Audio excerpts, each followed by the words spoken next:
Assalamu alaikum, urmattu prezident, urmattu Sadır Nurkojoyevich.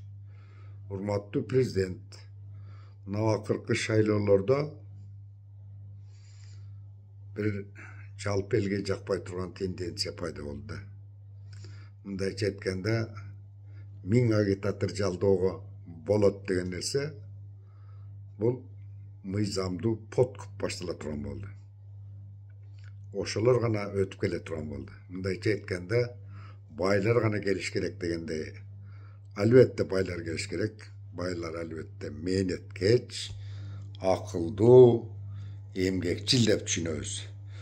Бирок азыркы байлардын бардыгы эле ошондой деңгээлдеби? Чындап эле бардыгы эле пешенеттери менен, акыл эмгеги менен бай болгон кишилерби же азырынча дагы деле непорядочный байлар көп эле болсо керек. Ошолор келе турган болуп атат да. Мунусуна да көздү жумабыз, макул. Эми экинчиси мугалимдер, кыскасы бюджетниктердин бардыгы агитатор болбосун, агитация жасабагыла деген жери бар экен. Даже лайк бассаңар болбойт деген жери барбы? Эмнеге ушундай экен?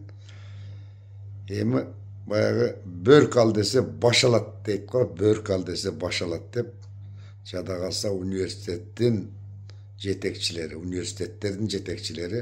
мугалимдердин бардыгына кол койдуруп алыптыр. Талапкер келген жерге барбайсың, даже платформасын укпайсың, агитация кылбайсың.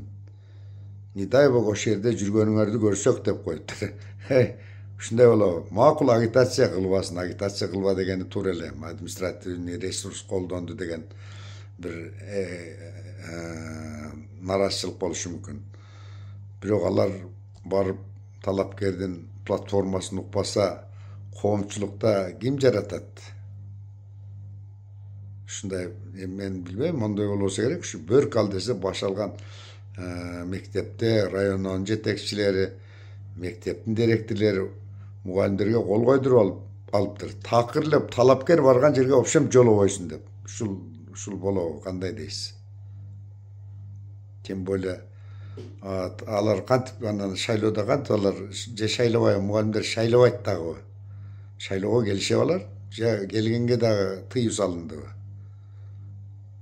Эгерде талапкердин платформасын укпасалар кантип шайлайт? Менин коркконум ушул шайлоо болбой калабы? Элдин көпчүлүгү келбей калабы? Буга чейин эле аябай кайдыгер элибиз бар эле. Ушул жагына бир срочно кандайдыр бир мера принимать этмей айын болгудай эмес. Айыл өкмөттүн жетекчилери, айыл башчыларга бүт запрещается. Алар такыр келбечү болуп алыптыр да. Эми айыл башчы, айыл өкмөт деген келип, адамдардын явкасына обеспечение кылыш керек да, чынбы? Анан өзү катышпасын агитациясына. Бул кандай болуп кетти, урматтуу Садыр Нуркожоевич?